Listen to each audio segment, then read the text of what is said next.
Olá, meu nome é Antônio Roberto Vinho, eu sou cientista político. Estamos no dia 6 de fevereiro de 2017. Gente, eu não tenho como não falar algumas coisas, porque são tão importantes do ponto de vista geral, que vão explicar logo adiante algumas coisas, e que o momento precisa ser registrado, então por isso é obrigado a gente a comentar esse tipo de coisa, deixar na linha histórica.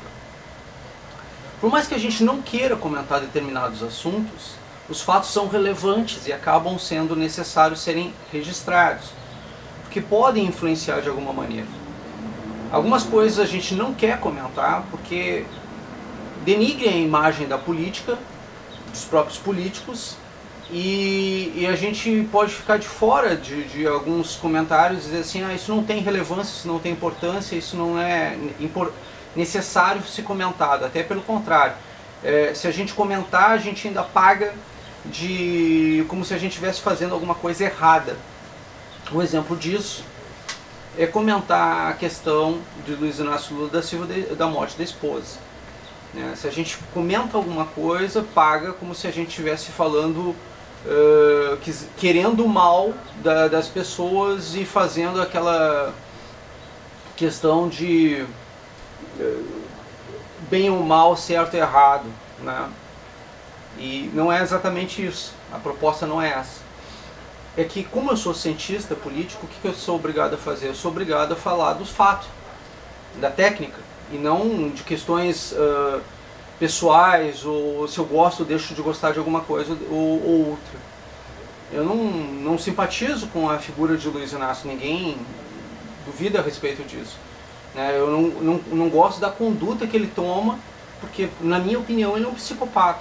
O psicopata, quando chora para convencer os outros, e para se convencer também, não porque ele realmente tem algum sentimento, alguma coisa assim. Foi o que aconteceu no velório dele, da esposa, né, dele, não dele. Já não levem isso para o lado errado. O que aconteceu? Ele transformou aquele velório num velório em favor dele, por isso o erro. De repente, assim, na minha cabeça já está... Ele criou aquilo para ele. Tinha microfone, foi no sindicato, ele contou toda a história dele lá no sindicato, assim. Inclusive ele lembrou uma coisa, que o marido da Marisa, ele já tinha um relacionamento, segundo se comentava, ele já tinha um relacionamento com a Marisa. E a Marisa era casada, tinha filhos, assim. Mas comentava-se que ele tinha um relacionamento com uma mulher casada. Coincidentemente, o marido dela, a taxista, morreu, foi assassinado. Coincidentemente. E isso ele comentou no velório. No próprio velório ele comentou esse tipo de coisa.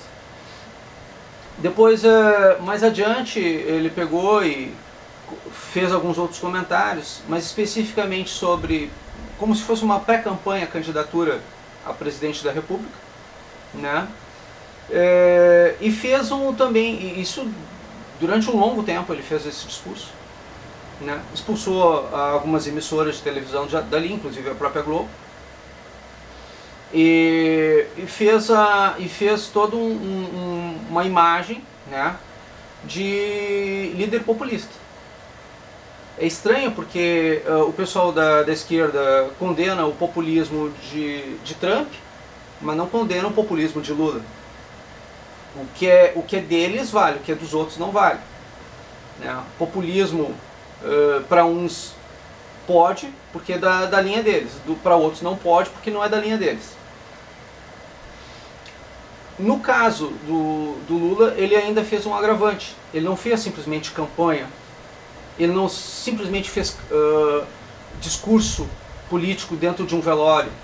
Ele não estava realmente ali se importando com a questão da morte da esposa. Ele estava ali para se promover, para se projetar, usando a morte da esposa para esse tipo de coisa.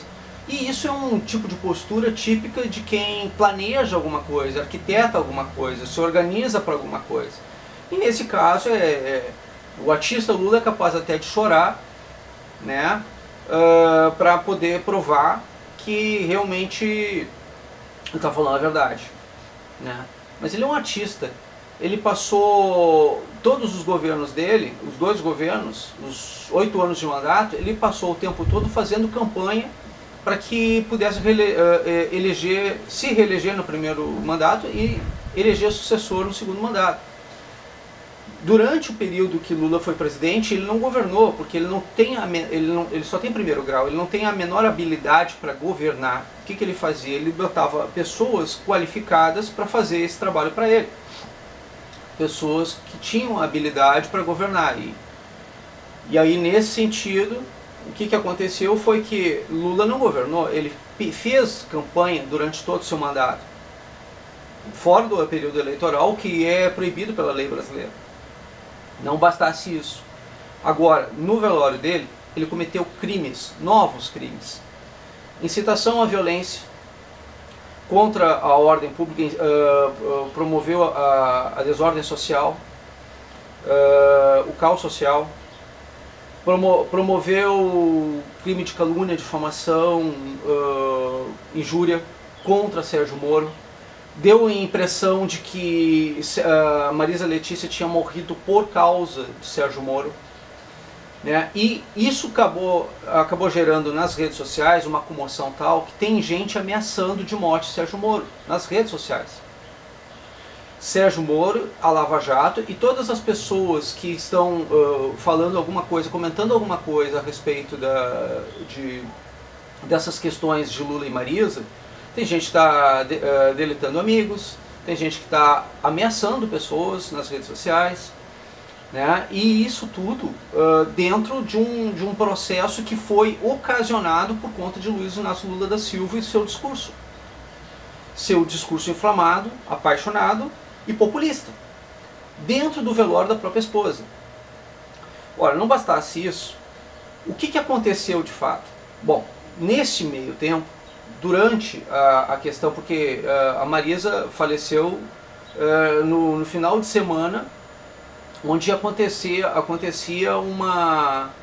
toda uma situação de eleição da Câmara, dos deputados federais, da presidência da Câmara e da presidência do Senado. Agora, esse assunto encobriu, o assunto da morte da Marisa encobriu o fato de o aparelhamento de Estado ter permanecido. E o relator da Lava Jato, eu vou deixar um vídeo aqui para provar o que eu vou falar agora, é ligado diretamente ao PT. Diretamente ao PT. É militante, ativista do PT. Foi indicado o último a assumir, o último ministro a assumir o Supremo Tribunal Federal pela Dilma Rousseff. E é militante ativista do PT. Tanto que no vídeo que eu vou mostrar agora aqui para vocês, ele declara que cometeu crimes e que alguns deles ele tinha medo de ainda não estarem prescritos. Ele cometeu crimes. É réu confesso. Tá? Ele assumiu que cometeu crimes.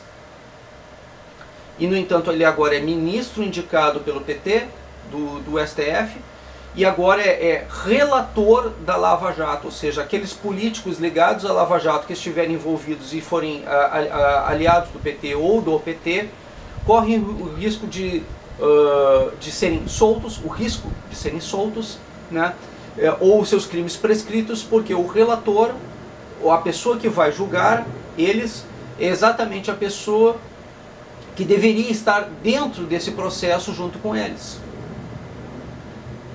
Ou seja, essa justiça ninguém está mais levando a sério. Ninguém mais, todo mundo está acreditando que isso já virou pizza. Que isso realmente já virou pizza. E nesse sentido, é uma tendência que, se acontecer da Lava Jato realmente se tornar uma pizza, tamanho gigante, que o povo não mais acredite em político nenhum, de esquerda, de direita, nem na justiça. A justiça saiu fragilizada com a eleição de Edson Fachin para relator da Lava Jato. Tudo isso dentro do período da morte e enterro de Marisa Letícia Lula da Silva. Foi para isso que serviu a morte de Marisa Letícia. Uma pessoa que fumava, que quando disseram, nós vamos fazer doação de órgãos, o máximo que poderia ser doado ali eram as córneas, e ela fumava. No caso, quando fuma, ainda é prejudicada. Então, olha, que até a questão das córneas, até a questão das doações de órgãos era mentira.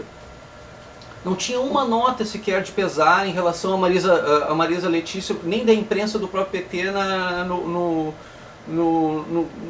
no blog, no site de notas do PT e pessoal de Lula da Silva. Nada.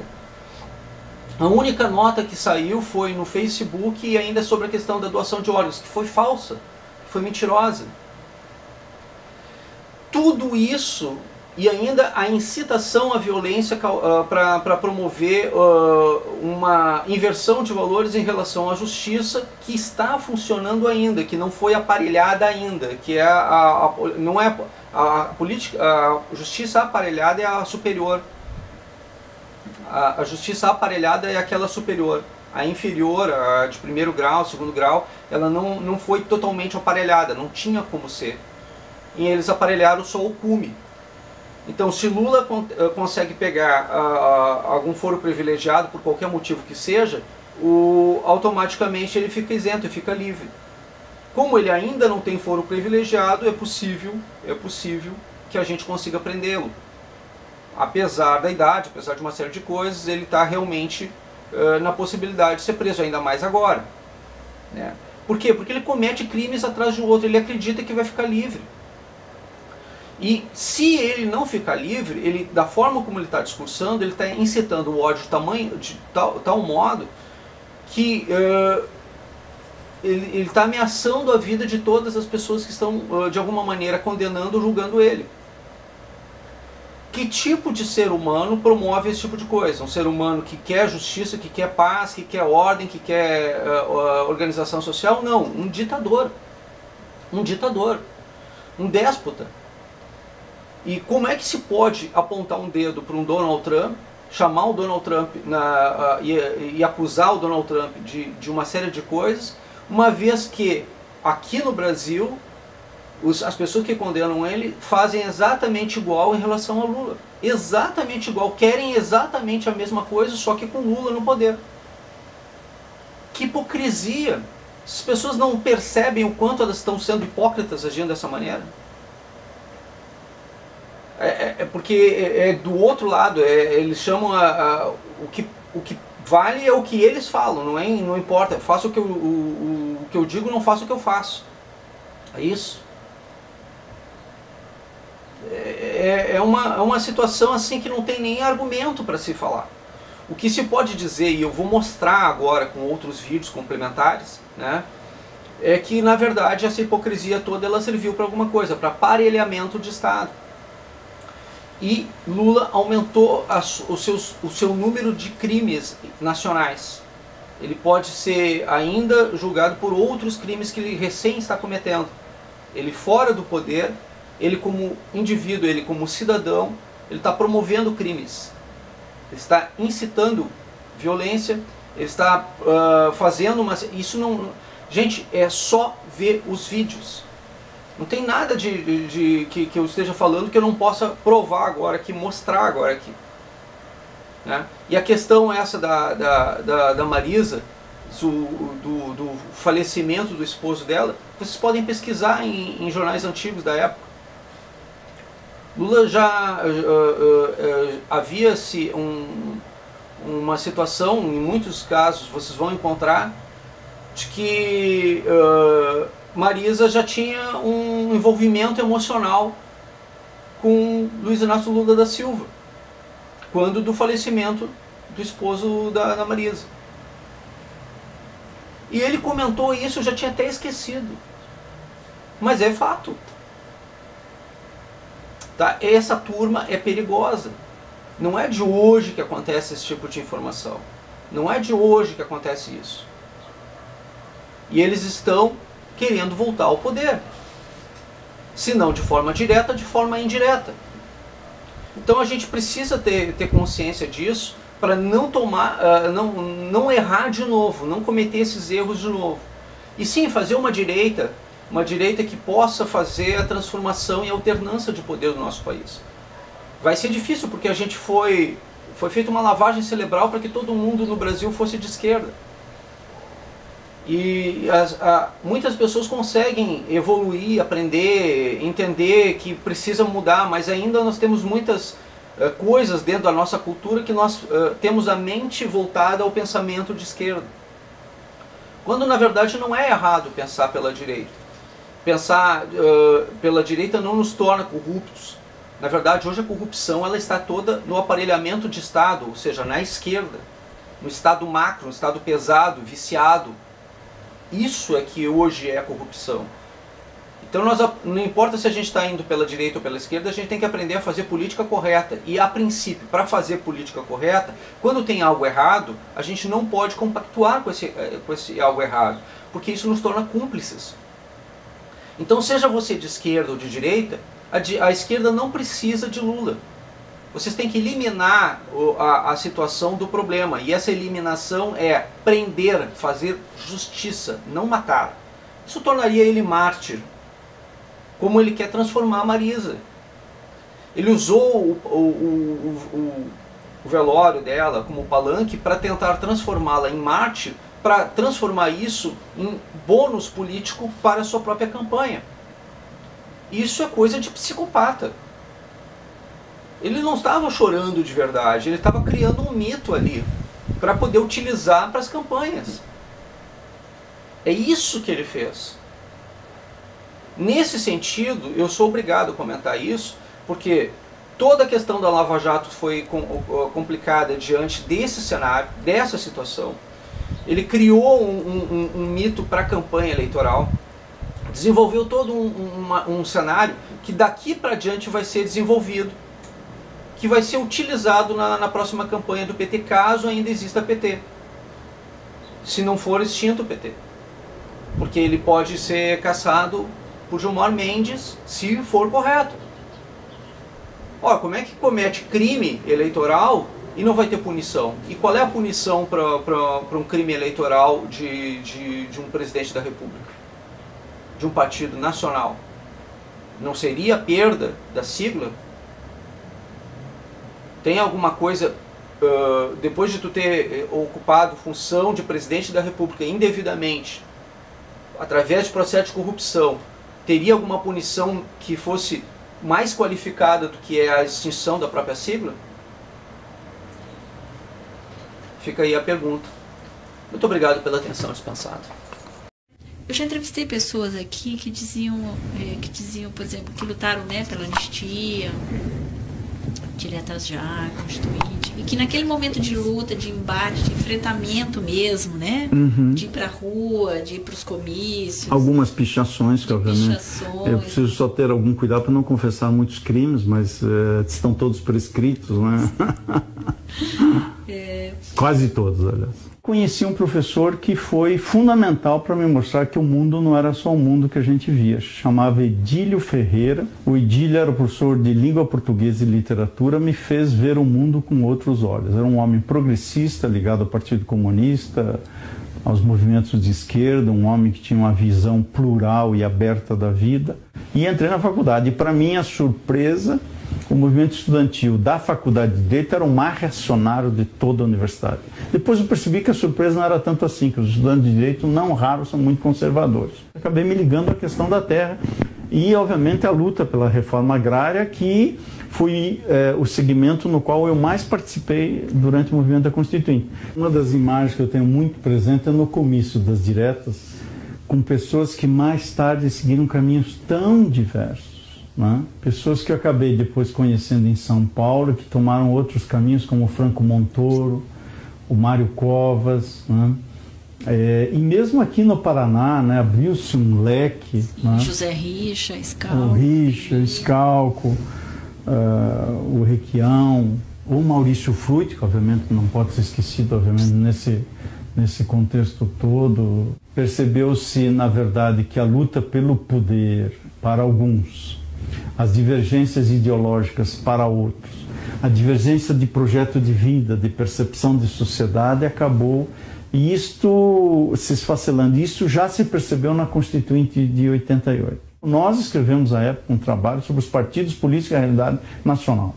E uma das nossas conclusões em 1978 era de que o único partido que podia ser chamado por esse nome era o Partido dos Trabalhadores e que tinha um programa de transformação do Brasil.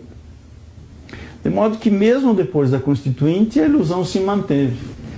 E em parte se realizou, em parte não. Obviamente vivemos também um pouco dessas contradições que o Brasil de hoje vive. E que é o grande leitmotiv do PT, né? Exatamente. E se mantém-se essa integridade aí dessa proposta. Exatamente.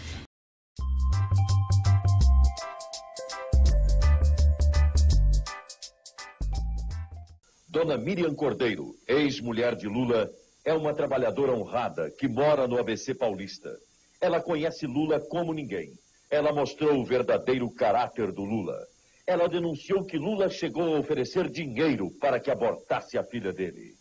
Como é que eu posso apoiar um homem que me ofereceu dinheiro quando ele soube que eu estava grávida de um filho dele? Ele me ofereceu dinheiro para mim abortar. Depois ele propôs também, já casado, que a gente continuasse a sair.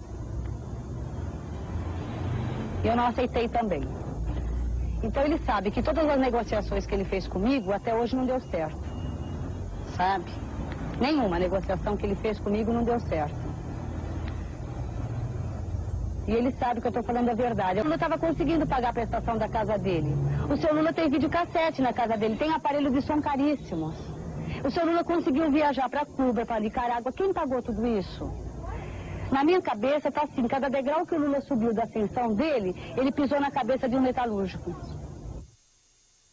E viu como o companheiro era racista. O Lula sempre foi um homem racista.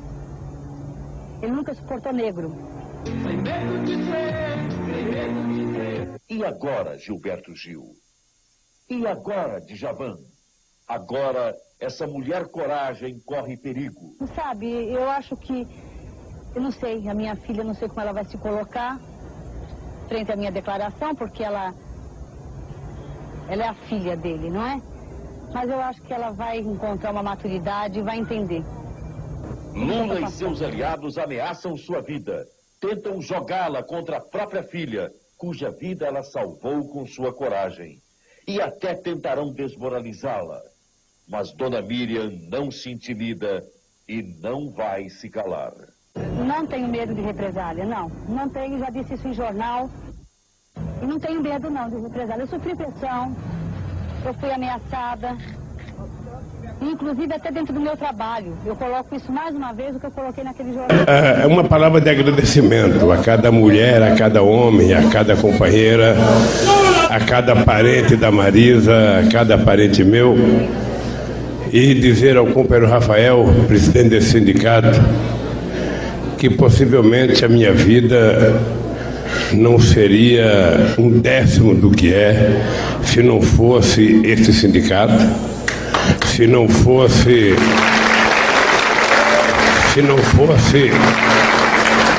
esse salão. Vocês não têm dimensão da representatividade que esse espaço que nós estamos tem na minha vida. Aqui eu aprendi a falar, aqui eu perdi o medo do microfone, aqui nós decidimos combater a ditadura militar, aqui nós criamos um novo sindicalismo, aqui nós pensamos em criar a CUT, aqui nós pensamos em criar o PT, aqui nós pensamos em fazer todas as greves que foi feita nessa categoria e no movimento sindical pelo Brasil inteiro. E a partir daqui saiu a inspiração para que muitos sindicatos no Brasil se transformassem em sindicatos combativos. Eu não esqueço nunca os acontecimentos desse salão aqui. Aqui eu conheci a Marisa, aqui eu casei com a Marisa. Na minha posse, em 24 de abril de 1969, A Marisa, que tinha casado comigo, sabe? Nós que casamos em 1975, conheci a Marisa em 73, fui sindicalista em 69. Em 1975, quando nós fomos à posse, a Marisa já tinha o Fábio, com meia dúzia de meses no colo, e o Marco já tinha nascido. Aqui nós tivemos os nossos filhos. Aqui a Marisa sustentou a barra para que eu me transformasse no que eu me transformei. Eu digo, mas também sou resultado de uma menina que parecia frágil e que me deu a garantia de que eu poderia viajar para ajudar candidaturas, para ajudar a criar CUT, para ajudar a criar o sindicalismo combativo, para ajudar a criar o PT, para poder ser candidato, que ela segurava a barra dos filhos. E nunca reclamou do Angélico. O meu primeiro filho, que é o Fábio, do meu casamento com ela, porque quando eu casei ela já tinha o Marcos, que já tinha 2 anos e pouco quando eu casei, porque não sei se vocês sabem, a Marisa casou e ficou viúva muito novinha porque assassinaram o marido dela, que estava dirigindo um táxi. E logo veio o Fábio, depois veio o Sandro, depois veio o Luiz Cláudio. E eu nunca tive presente, por causa do PT, por causa da CUT, por causa das greves. Então, depois disso, do Angélico, eu às vezes tenho culpa, às vezes eu acho que é assim mesmo. Ou seja, ela praticamente criou os filhos sozinha. Eu fui eleito presidente. A Marisa era vítima de chacota, a direita falava, será que ela vai conseguir limpar aquele vidro do Palácio da Alvorada? Será que ela vai ser ministra, ela vai dar conta do recado? E eu dizia para a Marisa, você não vai ser ministra, Marisa, porque a obra mais importante que a mulher de um presidente pode fazer é dar segurança para o presidente da República não fazer as bobagens que os presidentes fazem nesse país. E a Marisa sempre dizia assim para mim, Lula, você não esqueça nunca de onde você veio e para onde você vai voltar. E ela dizia para mim, Lula, a gente não pode fazer nada mais importante do que a gente fez quando a gente não era presidente. Porque a gente não pode, por ser presidente, tentar utilizar qualquer pretexto para ter um padrão de vida superior àquele que a gente tinha quando você era assim. Eu tenho orgulho, porque a Marisa viajou comigo esse mundo inteiro. Acho que nunca uma primeira-dama viajou 10% do que a Marisa viajou. E a Marisa nunca me pediu $10 para comprar nada lá fora. Nada. A Marisa, desde 1975, a minha conta bancária é no nome da Marisa.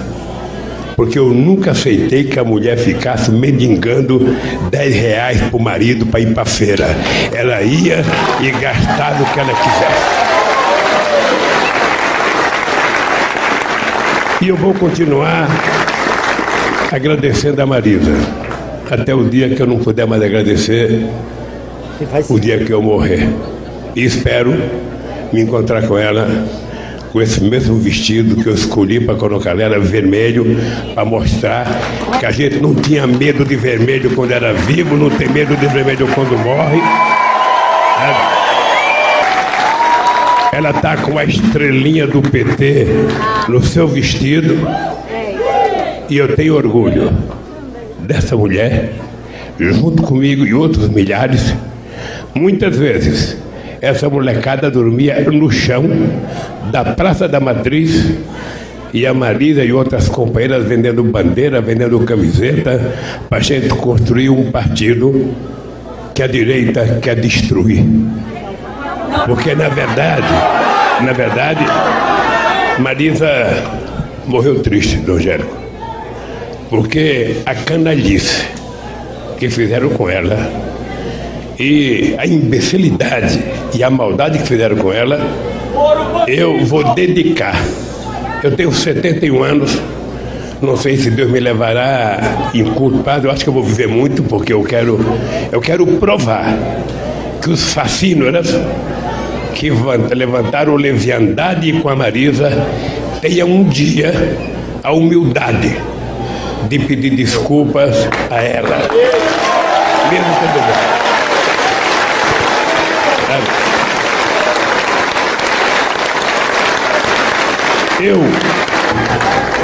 Se alguém tem medo nesse país, se alguém praticou corrupção nesse país, se alguém tem medo de ser preso, eu quero dizer o seguinte: esse que está enterrando a sua mulher hoje não tem. Primeiro, porque eu tenho a consciência tranquila, tenho certeza da consciência e do trabalho da minha mulher, e não sou eu que tenho que provar que sou inocente. Eles é que precisam provar que as mentiras que eles estão contando são verdadeiras.